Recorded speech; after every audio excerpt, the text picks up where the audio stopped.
Assalamualaikum warahmatullahi wabarakatuh. Perkenalkan, nama saya Bima Yusuf Pratama dari kelas 3 Public Relation Lokal E dengan NIM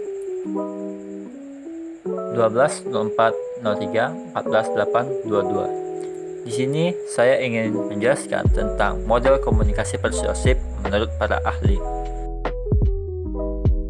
Komunikasi persuasif adalah salah satu teknik komunikasi yang ditujukan untuk meyakinkan orang lain agar berpikir atau bertindak sesuai dengan apa yang diinginkan oleh pengirim pesan. Secara umum, yang dimaksud dengan komunikasi persuasif adalah proses penyampaian pesan dengan tujuan untuk menguatkan atau merubah tanggapan yang diberikan oleh orang lain. Komunikasi persuasif biasanya digunakan dalam berbagai bidang, diantaranya pemasaran, politik, kampanye, dan masih banyak lainnya. Para ahli atau peneliti komunikasi memandang persuasi sebagai proses komunikasi di mana komunikator berusaha memperoleh respon yang diinginkan dari penerima pesan. Menurut Wilbur Schramm, proses persuasi yang utamanya merupakan proses komunikasi, terdiri dari perkenalan beberapa informasi yang mengarahkan penerima untuk menilai kembali persepsinya tentang lingkungannya dan menilai kembali apa yang menjadi kebutuhan dan cara untuk memenuhi kebutuhan, hubungan sosial, kepercayaan, atau sikap mereka. Berikut adalah model komunikasi persuasif menurut para ahli. Model komunikasi Berlo.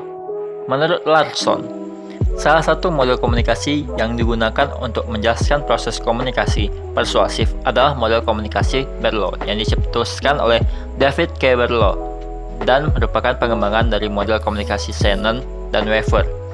Model komunikasi Berlo atau dikenal juga dengan model komunikasi SMCR terdiri dari 4 unsur komunikasi, yaitu sumber, pesan, saluran komunikasi, dan penerima pesan. Keempat unsur tersebut merupakan bagian dari proses persuasi. Merujuk pada model komunikasi Berlo, kita harus waspada terhadap motivasi sumber.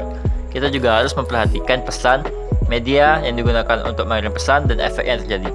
Pada akhirnya, kita perlu untuk memiliki kesadaran tentang peran kita dalam persuasi. Model persuasi Rank. Hak Rank mengusulkan sebuah model persuasi yang membantu mengajarkan kepada kita agar menjadi penerima pesan yang kritis. Rank menyebutnya dengan intensify don't play schema atau skema mengintensifkan atau mengecilkan aspek-aspek tertentu. Gagasan dasar model persuasi ini adalah pada umumnya persuader menggunakan dua macam taktik untuk mencapai tujuannya, yaitu mengintensifkan atau mengecilkan aspek-aspek tertentu atau tujuannya. Model kemungkinan elaborasi.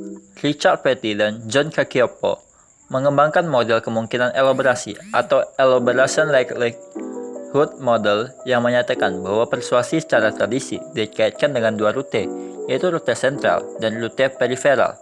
Model ini membentuk fasad baru, teori baru, atau teori dua proses. Model kemungkinan elaborasi berpendapat bahwa kemungkinan persuasi yang efektif tergantung pada seberapa besar keberhasilan komunikasi dalam meningkatkan representasi mental yang relevan yang merupakan kemungkinan elaborasi. Model respon kognitif. Model persuasi respon kognitif pertama kali digagas oleh Anthony Greenwald. Respon kognitif adalah pemikiran yang dimiliki setiap individu ketika bereaksi terhadap pesan persuasi. Model ini menunjukkan bahwa mempelajari respon kognitif terhadap persuasi menyuguhkan dasar bagi pemahaman tentang efek komunikasi. Model perubahan sikap Yale. Model perubahan sikap Yale dikenal dengan sebutan pendekatan perubahan sikap Yale, yakni suatu studi tentang kondisi di mana orang cenderung mengubah sikap mereka sebagai bentuk respon mereka terhadap pesan persuasif. Pendekatan ini pertama kali dipelajari oleh Kurt Hovland dan rekan-rekannya di Yale University. Model dasar pendekatan ini dapat digambarkan sebagai siapa mengatakan apa kepada siapa. Menurut model ini, terdapat faktor-faktor yang mempengaruhi setiap komponen komunikasi persuasif. Di antaranya adalah kredibilitas dan daya tarik komunikator, kualitas dan ketulusan pesan, perhatian, kecerdasan, dan usia penerima pesan. Model dua faktor Maguire. William Maguire mengembangkan model persuasi dua faktor yang mengkombinasikan perhatian dan pemahaman ke dalam satu faktor penerimaan.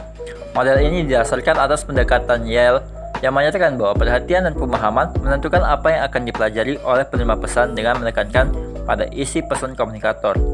Proses lainnya yang melibatkan perubahan dalam motivasi diasumsikan untuk menentukan apakah penerima pesan akan menerima atau mengadopsi apa yang dipelajari. Karenanya, efek komunikasi bergantung pada dua faktor, yaitu mempelajari isi pesan dan menerima apa yang telah dipelajari. Model dua faktor Maguire berpendapat bahwa proses persuasi melibatkan dua tahap, yaitu penerimaan isi pesan dan menghasilkan apa yang dipahami.